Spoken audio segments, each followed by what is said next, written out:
estamos chegando com mais um Sala de Entrevistas. Que bom que você está recebendo a gente aí na sua casa. Gente, hoje a gente vai falar de um dos órgãos que a gente mais se despreocupa. Isso eu sempre falo, porque a gente só se preocupa quando a gente não tem mais ele, que são os olhos, é a visão. Isso mesmo, é um sentido que a gente precisa dele todo momento, mas a gente só começa a dar falta quando ele realmente está com problema, ou está com o braço curto, que você coloca e não enxerga, o braço longo, aquela coisa toda que a gente está acostumado a ver. Mas os cuidados com a visão vêm crescendo e os cuidados com lentes, com óculos, em tudo quanto é sentido, tanto os de grau quanto os de sol, são importantes todos os dias. Nada de ficar comprando óculos de camelô, porque não vai te ajudar em nada, a economia vai sair muito caro lá na frente. E sobre isso a gente vai conversar hoje com o optometrista, o Thiago Zanetti. Thiago, obrigada pela presença. É isso, né? A gente só sente a visão realmente quando falta alguma forma, né? Exatamente. Quando dá algum probleminha, a gente vê que ela tá ali, deu errado. Ela existe, mais ou menos assim. Obrigada mais uma vez. Obrigado, prazer estar aqui, tá? Infelizmente é assim, né? A realidade é essa. Não deveria ser assim. A gente sabe que o correto, né, segundo as orientações da nossa classe, uma vez por ano, a gente deveria fazer o check-up, a rotina, né? Só que realmente a realidade é diferente, né? É uma dor minha, né? Eu já falei em algumas entrevistas isso, mas é o que acontece. E é por isso que a gente traz profissionais para a gente trazer informação e as pessoas ficarem conscientes com essa ação. Principalmente, eu tenho notado muito como mãe, a questão das crianças, quando elas entram numa idade escolar mais severa, que é o primeiro ano, que elas precisam copiar do quadro, precisam escrever, e eu noto um crescente número de crianças que precisam de correção através das lentes, né, Thiago? Isso é verdade. A gente está no momento volta às aulas, né? Acho que voltamos agora, faz um mês que a gente voltou às aulas e realmente a recorrência nessa época, né, da busca por atendimento é muito forte nessa faixa etária do primeiro ano ali, né? Então, dos 6, 7 anos ali, a gente tem atendido bastante paciente nessa faixa etária e, de fato, né, a demanda e a busca por atendimento nessa faixa etária tem aumentado. Costuma estar relacionado ao uso de telas, né? É isso que eu ia te perguntar, a tela que tem prejudicado bastante essas crianças, né? Exato. A gente sabe que a luz azul que é emitida pelas telas, ela é prejudicial, principalmente no longo prazo, né? Então, às vezes agora para criança não tem tanto efeito, mas num paciente que fica exposto a essa radiação, no longo prazo vai ter degeneração macular, vai ter alguma alteração de fundo de olho, né, se não cuidar, se não utilizar algum filtro que proteja e tudo mais.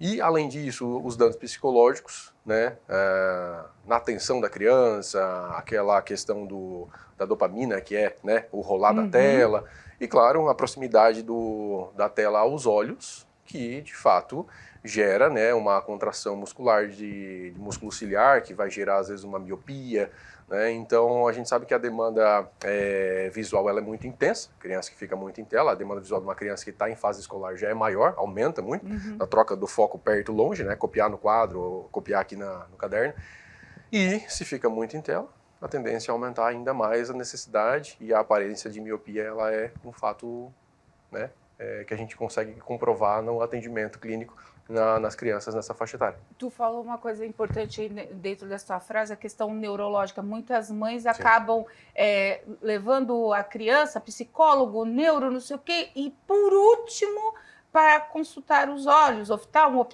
optometrista, e isso tem causado até uma série de diagnósticos precoces de TDAH, de ansiedade, sendo que a criança ela não consegue expressar que ela está com dificuldade de enxergar, né? Sim, e não só isso, né? Porque o uso da tela provoca, né, o problema visual, o problema psicomotor, enfim, vai gerar outros problemas, né? Então, é onde a gente vê o problema visual sendo causado pela tela, né? E aí, às vezes, como tu falou, é em último caso que se pensa. Né? E durante o atendimento a gente consegue observar, às vezes não é nem defeito refrativo, não é problema, né, a falta de grau, às vezes é só realmente o tempo de exposição.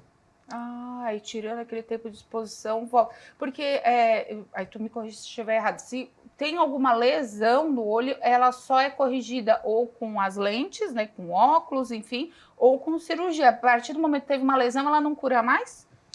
Depende do que a gente está falando, Tá. com relação à lesão. Tá. Né? Defeitos refrativos não são considerados patologias, né? Tá, então vamos lá. Defeitos refrativos é o grau. Grau. Tá. Então eu estou me expressando errado. Então, lesão é machucado no olho. Exato. Agora, os defeitos refrativos, que são os graus, aí eles têm como diminuir com o uso das lentes? Quando é pequenininho, assim? Tem como controlar, cuidar, Tá. tentar evitar Que o grau aumente. Eu ia dizer uma miopia de fato. Tá. Mas, porque assim, a miopia é o grau mais comum associado ao estímulo, né? Né? Mas existem outras alterações. Aqui, a natureza, todo mundo, a gente nasce hipermétrope, né? Nasce normalmente com um grau de hipermetropia. Essa hipermetropia, que é o grau positivo, por causa do tamanho do globo ocular, tende a ir reduzindo conforme o globo ocular cresce. Por volta dos 5 anos existe o processo de emetropização, que é o que? Né? O zerar o grau. Só que o estímulo, que algumas teorias, né, em relação a isso, dizem que miopias, todos os tipos de grau, eles estão relacionados à questão ambiental. Então, é estímulo.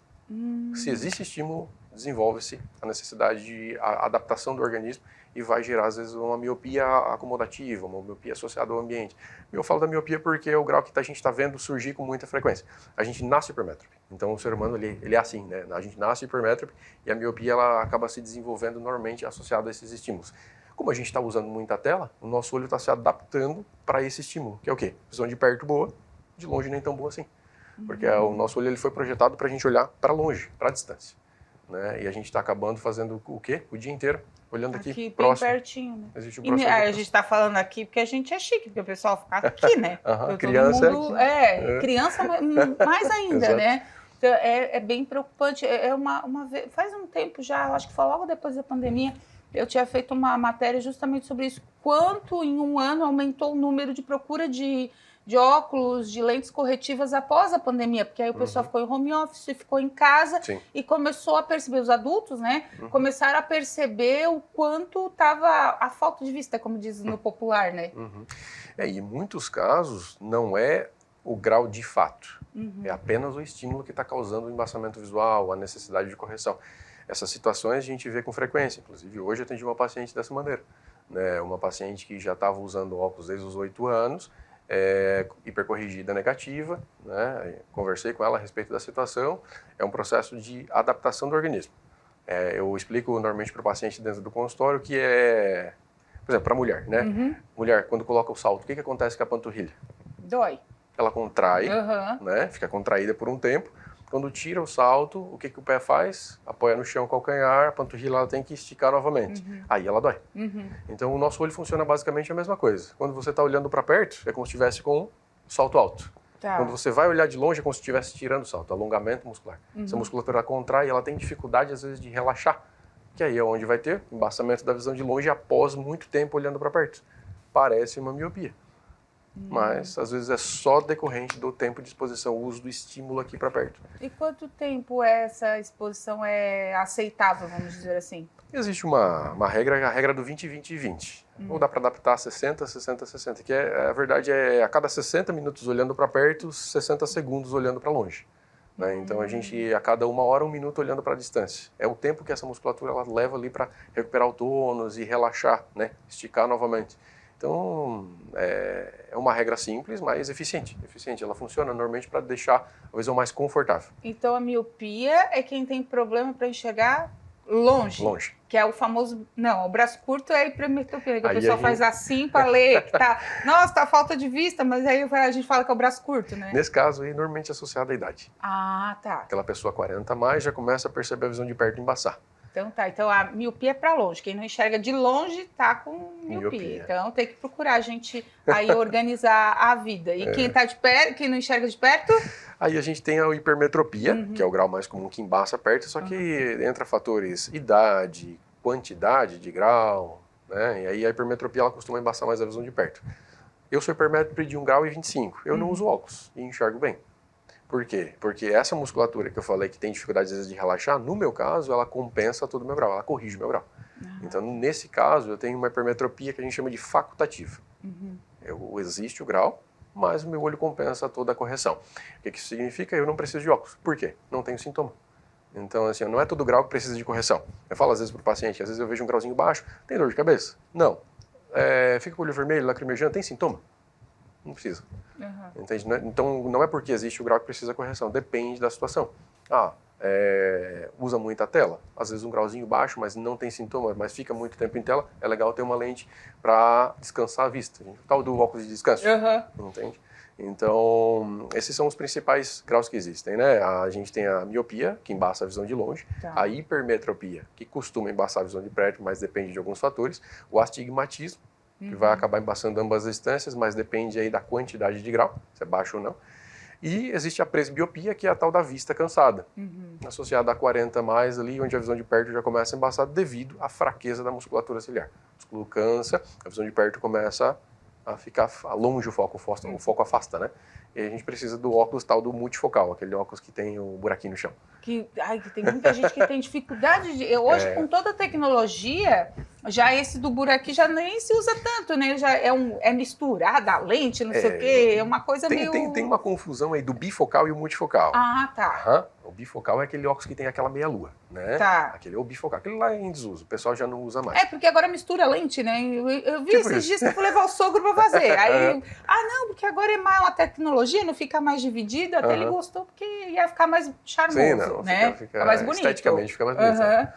Mas a lente ela funciona basicamente do mesmo jeito, né? O grau de perto é embaixo, longe em cima, existe a necessidade de fazer ajuste da posição de cabeça em relação ao objeto e um processo de adaptação, né? Mas a gente sempre explica, né? Dentro de consultório eu gosto de deixar bem frisado as diferenças de um e de outro, qual é a necessidade, por que a gente vai usar tal correção. Essa é a dinâmica, né? Eu gosto de deixar tudo do meu paciente bem entender o porquê das coisas. Tá, já que eu atropelei. O bifocal tem a meia-lua. E o multifocal? Ele é semelhante, ele tem o longe e o perto embaixo. Os graus são diferentes. O grau de longe é uma coisa, o grau de perto é outra. Mas ele já não aparece mais aquela meia-lua, aquela divisória no meio da lente. Aí tudo também tem a questão do eixo, né, da pessoa. Tem tudo ser ajustado, né? Exato, por isso que uma lente de qualidade, uma ótica, né, que vai fazer conforme está na prescrição, com a posição certa, tudo isso precisa ser observado. Porque tem muita gente que acaba indo, a gente vai falar no outro bloco sobre as lentes também, sobre essas adaptações, mas tem muita gente que vai pro barato e o barato sai caro, e tem gente que tem dor de cabeça. Eu mesmo já fiz óculos, assim, eu uso óculos desde pequena, e eu já fiz óculos, tá lá em cima, pra perto eu não enxergo de longe. Eu só uso pra dirigir, eu uso o dia inteiro, só não uso muito aqui na TV, legal. Mas eu já tive situações de comprar a armação, óculos, tudo bonitinho, fazer tudo as adaptações e passar muito mal. Sim. E achar que tava com labirintite, alguma outra coisa, porque dava enjoo, dava dor de cabeça direto. Falei, não, gente, não é possível. Aí troquei, fui pro velhinho de novo e achei qual é o problema. Era o óculos, o ajuste estava errado. E isso é importante porque assim, tem gente que tenta forçar a adaptação. E aí, tem alguma coisa errada? É sempre bom reverificar. Ou com a ótica, ou com o optometrista, o oftalmologista que fez a consulta. E é isso aí, que é o suporte, né, após a compra, que também muitas óticas, muitos profissionais, às vezes, não dão esse suporte. Né? Isso aí é necessário. É perigoso, né, até, porque a pessoa pensa que é uma coisa, é outra, e vira uma bola de neve, e às vezes é só corrigir aquilo ali, né? Às vezes é coisa simples. Né? Assim, todo mundo está sujeito ao erro, né? Eu já peguei situações, por exemplo, assim, fiz a solicitação, prescrição, o paciente fez, ok, voltou, doutor, não estou enxergando. Eu fui olhar, o laboratório tinha montado o óculos, as lentes invertidas, de um olho para o outro. Então o laboratório fez um errinho. Foi simples, só pedi ali, fiz uma solicitação, trocou, pronto, voltou, adaptou normal. Então assim, tudo pode acontecer. Só que a questão é o suporte que precisa ter e o entendimento do paciente que ele tem direito a isso, né? E que se está errado tem que corrigir, né? Não pode deixar para lá, né? Forçar uma adaptação vai gerar o quê? Sintoma. Às vezes vai adaptar, vai conseguir enxergar, às vezes vai ficar um ano inteiro usando óculos errados. Aí é complicado. Doutora, a gente vai rapidinho para o intervalo e a gente volta já. Se você quiser, né, acompanhar essa sala de entrevistas, ele fica todo disponível no nosso canal do YouTube, /TV Primavera Criciúma, e também no nosso canal do Spotify, Sala de Entrevistas. Procura lá em áudio e vídeo para você acompanhar. A gente volta já.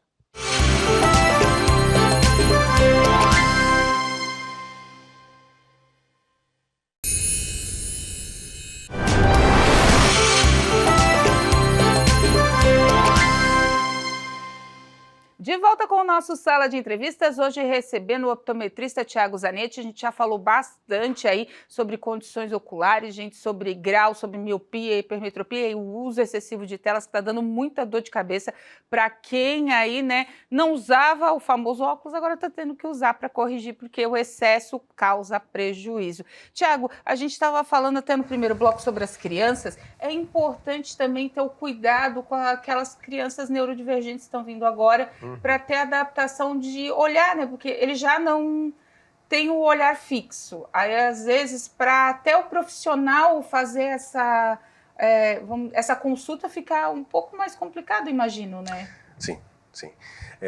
A conduta com neurodivergente ele é realmente diferenciada, né?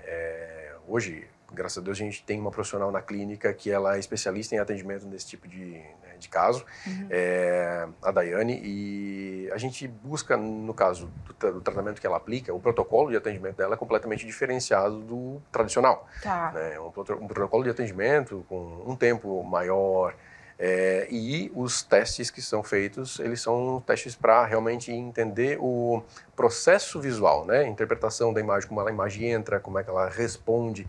Então, ela trabalha um processo terapêutico em relação à visão. Né? O processamento visual. Porque enxergar, eu sempre falo, é uma frase que eu uso, enxergar a visão vai muito além de enxergar. Né? Por quê? Porque quando o olho é apenas um canal de entrada da informação. Então, quando essa imagem ela chega no cérebro, ela tem que fazer conexões com todas as outras áreas, com a área do labirinto, questão de equilíbrio, ela vai conectar com a área da fala, porque quando a gente enxerga algo, como é que eu sei que isso aqui é uma folhagem, uma planta, é um vaso? Porque eu observei, eu armazenei essa informação e depois eu consigo reconhecer. Então, entrega com a área de memória. E no atendimento neurooptométrico existe toda essa integração de todas, e aí é onde entra o paciente neurodivergente, que a gente consegue melhorar muito a condição de vida através desse processo terapêutico que ela aplica, com lentes, com filtros, com prismas, a integração dos reflexos primitivos através, né, dessas terapias que ela aplica, com movimentos rítmicos associados a essas lentes.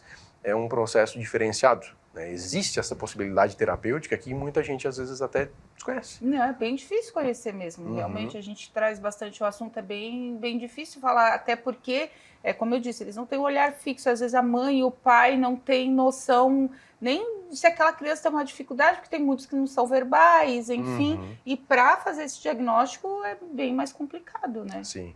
E a gente fala do diagnóstico, tu diz a parte refrativa. Isso. Essa é uma das partes, né? É porque, claro, a criança precisa estar corrigida para poder ter a entrada da informação com adequação, mas como é que trabalha essa informação depois que a luz entra, depois que a imagem chega na retina, depois que essa imagem vai da retina para o cérebro, como é que essa imagem se comporta? O que a criança faz com que ela recebe de informação? Então a gente sabe que 80% da informação que a gente recebe de todo o ambiente é através da visão. Né? Tem o tato, tem a interação com a fala, o cheiro, mas 80% é através da visão. E depois que essa informação chega, o que acontece com ela no cérebro? Então, o processo terapêutico associado às terapias visuais, de fato, ela é muito interessante e já tem tido ali bons resultados. Né? A gente tem conseguido vários relatos das próprias mães dos ganhos com a criança que a gente está trabalhando na clínica. Ai, que legal, bom saber. E falar nisso, o Instagram do doutor tá passando por aqui também, para depois vocês entrarem ali, tirarem dúvidas, mandarem mensagem, está tudo por aqui também no nosso programa, tá passando aí nas redes sociais. Doutor, deixa eu perguntar uma coisa, a gente ficou de falar sobre as lentes, Sim. né? Porque aí tem o povo que vai lá, compra aquela lente de qualquer jeito, quando a gente vai ver é vidro puro, não tem grau nenhum e acaba prejudicando. Quando a gente vai numa ótica, o que tem que chamar a atenção para a pessoa entender que aquela lente que ela está comprando é boa? Porque hoje tem as grandes marcas que a gente conhece, que já estão há anos no mercado, Sim. mas tem outras que vêm também e a gente sabe que o custo-benefício às vezes é mais em conta até para a pessoa, porque dependendo do grau é caro, né? Então as pessoas vão para o mais barato, né? Sim. Todo mundo vai atrás do mais barato. Mas o que a pessoa tem que saber certinho quando ela vai lá com a receita do optometrista ou do oftalmo lá na ótica? O que ela tem que buscar de melhor qualidade para ela? Olha, é uma situação complexa, porque existe uma dificuldade muito grande, porque não existe uma padronização. Não tem regulamentação? Sim. Infelizmente é uma dor minha também, porque assim, vamos supor, o paciente vem na clínica, faz um atendimento, faz a prescrição e ele sai com a receita em mãos. Ele pode fazer realmente numa ótica que faz a coisa certa, ou às vezes ele vai chegar e fazer em alguma situação, em alguma ótica, que às vezes ela está muito focada na venda. Tem um foco comercial muito forte, mas a parte técnica muito fraca. Então esse equilíbrio entre técnica e venda, ela realmente tem óticas que são focadas principalmente em redes, muito focadas às vezes na parte comercial. Uma área comercial muito forte, com muita atenção, mas a parte técnica, normalmente quem está atendendo no balcão, qualificação técnica para atendimento é muito baixa.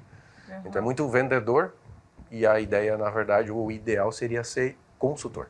Então, a diferença entre consultor e vendedor óptico, às vezes é crucial para ter um resultado eficiente. Então, a gente realmente tem marcas conceituadas, né, no nosso mercado. Essas a gente tem realmente até já se provaram no tempo, né? Então, a predileção, né, de prescrever ali, ter o cuidado.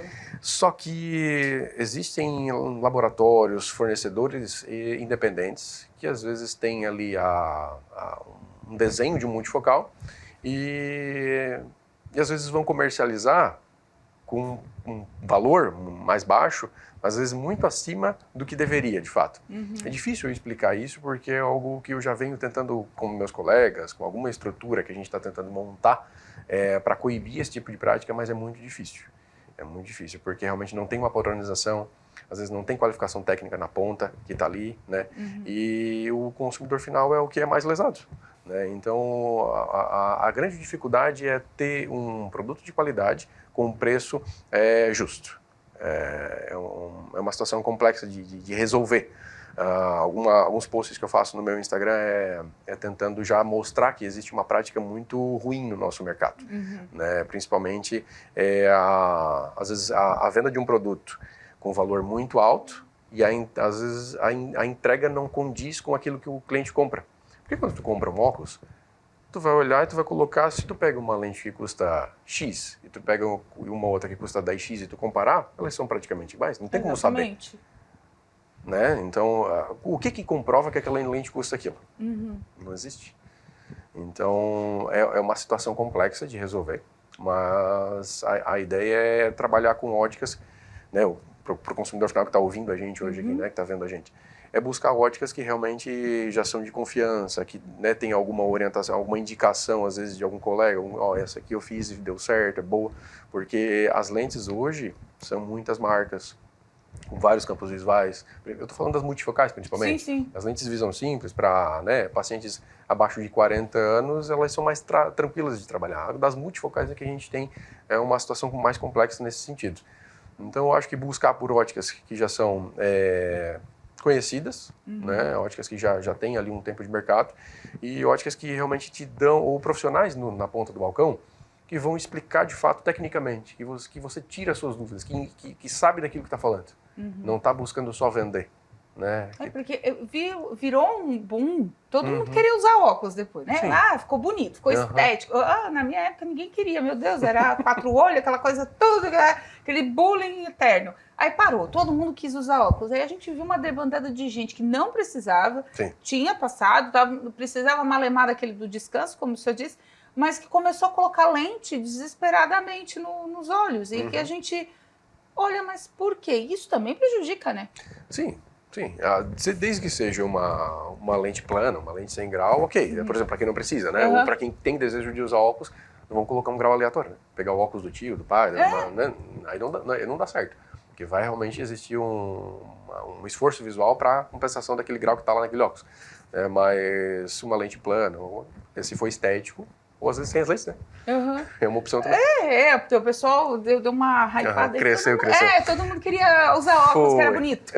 A gente querendo fugir, o povo querendo usar. Não virou moda. Acho que foi na época ali dos Restart ali, eu acho que daí pegou uma força. Depois eu dei uma aguentada. Mas eu falei da lente porque se a gente vê, como eu contei o meu caso, que eu tive problemas de adaptação, eu vejo muita gente desistindo até de usar o óculos. É verdade. porque não se adaptou, não, que, sei lá, já fiz em 2, 3, não deu certo, então já fiz esse aqui, gastei um dinheirão, não deu certo, e acaba criando um problema maior depois também para si, né? Então é bom sempre avaliar. O importante é pegar o óculos e levar de novo para vocês avaliarem sempre? Fazer a conferência é muito importante, muito importante, principalmente porque, assim, ó, falando do mercado óptico, a ótica, tem óticas que fazem um bom trabalho, tem óticas que não fazem. Assim como tem optometristas que fazem bom trabalho, sim, claro, tal, enfim, em todas as áreas. Mas, às vezes, a questão técnica do vendedor na ótica, né, do consultor óptico, às vezes não sabe tirar uma medida adequada. Que é importante, né? Que colocar aquele aparelhinho e medir certinho, né? É muito importante. E é aquilo ali que vai determinar o conforto, normalmente, no final. Se vai enxergar ou não. Porque, assim, o grau vai estar lá. Só que, às vezes, esse grau ele pode estar fora de posição. Então, o que acontece? No multifocal, principalmente, um caso, a minha mãe fez um óculos com 1 milímetro fora da DNP, a distância nasopupilar da DNP, ela fez 1 milímetro fora, ela não conseguiu usar. Ela teve que refazer esse óculos, e aí eu tirei a medida, conferi, estava 1 milímetro fora, 1 milímetro só. Já teve dificuldade. No caso, a minha mãe é um paciente hipersensível, né? Tem pacientes que estão ali 3 milímetros fora e usam. Mas não é receita de bolo, cada um tem a sua... E cada organismo se adapta, né? Sua peculiaridade. Mas a questão é que, assim, ó, quanto mais tecnicamente bem feita, produzida a lente, mais fácil a adaptação. Eu comparo as lentes multifocais igual a comprar carro. Então, por exemplo, quando tu vai comprar um carro, tu tem as categorias. Tu quer um sedã, um hatch, um SUV... Beleza, todas as marcas têm a qualidade das lentes, elas têm a linha premium e vão, né, se dividindo. E, por exemplo, tu pode ter opcionais, tu vai comprar um carro, tu pode ter vidro elétrico, alarme, câmbio manual, não, lentes, tu pode fazer uma lente que escurece no sol, um antirreflexo, sim, não, cada situação, por isso que o consultor óptico ele tem que entender, fazer uma anamnese, entender a necessidade do cliente, o que ele vai usar. Por exemplo, um paciente que trabalha em frigorífico, eu aconselho em consultório não fazer com antirreflexo. Normalmente o antirreflexo ele tem uma resistência térmica muito baixa, então se tu entra e sai de uma câmara fria, ele trinca. Então são detalhes. Eu já achei que era por causa do branco, que ia refletir mais assim por causa do branco das roupas, né? Por causa do trincamento, eu não sabia. Exato, às vezes lavar o óculos, alguns pacientes fazem isso, lavar o óculos no chuveiro com água quente, estraga o antirreflexo também. Também. O antirreflexo ele é importante para determinadas situações. Sim. Não é que obrigatoriamente é obrigado todos os óculos terem antirreflexo. Não necessariamente. Em situações como essa, por exemplo, é melhor fazer sem.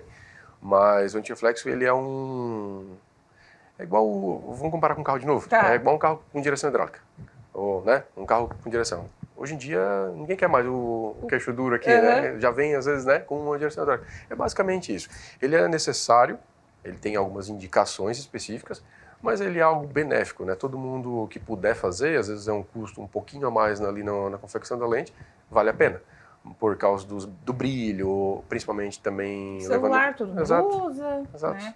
As telas, né? O filtro azul é uma das coisas que pode vir ou como se fosse uma película antirreflexo ou na massa da lente, na própria resina. É isso que eu ia falar, azul ou verde? Porque hoje eu tenho visto muita gente com filtro verde, com filtro azul, aí depende do que tu vai usar, eles perguntam, é uma confusão. Coloca qualquer cor aí, só me dá um antirreflexo, tá bom? Como é que é essa história? É que assim, ó, a gente chama de residual. Por exemplo, quem olha para ti pode ver um brilho azulado ou esverdeado. Não necessariamente quem é verde tem... o verde é a cor do antirreflexo. Mas normalmente tem o filtro azul. Não, ele não interfere na qualidade da visão, é só estético. Estético. A cor residual do brilho de quando reflete, ela é estética. Estética. Aí a película antirreflexo, alguns antirreflexos eles têm camadas, né? Camada hidrorrepelente, camada liporrepelente, que vai repetir gordura, água, poeira e antirrisco. Então, antirreflexos de melhor qualidade vão ter esses benefícios. O papo tá bom, a gente ia ficar aqui bastante tempo, mas a gente já está no finalzinho do nosso programa. Deixa só mais uma dica. Então, a cada 6 meses ou a cada 1 ano, visitar o optometrista, conferir? Pelo menos a cada 1 ano. Por exemplo, é um paciente hipertenso, diabético, 6 meses, 1 ano no máximo. Um paciente que não tem nenhuma alteração diabética, hipertenso, ou nenhuma doença genética na família, glaucoma, catarata na família, alguma alteração, ok, 1 ano e meio, ok, mas o ideal seria anualmente, como uma regra. E as crianças também nesse Crianças ritmo? até um pouco mais recorrente, mais Tá. cedo, porque a mudança refrativa no adolescente, na criança, ela é mais rápida do que no adulto.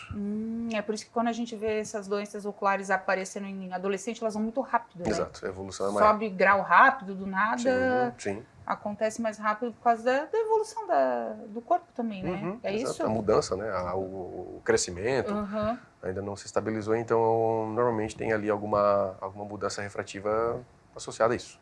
Então tá certo. Obrigada pelas informações, foi bem Prazer. esclarecedor, né? A gente espera mais vezes aqui, a gente tira mais dúvidas. Sim. E o importante é isso, as pessoas terem consciência que tem que cuidar da visão, né? Tem que cuidar dos olhos, ainda mais agora, que eu acho que é o sentido que a gente mais usa, né?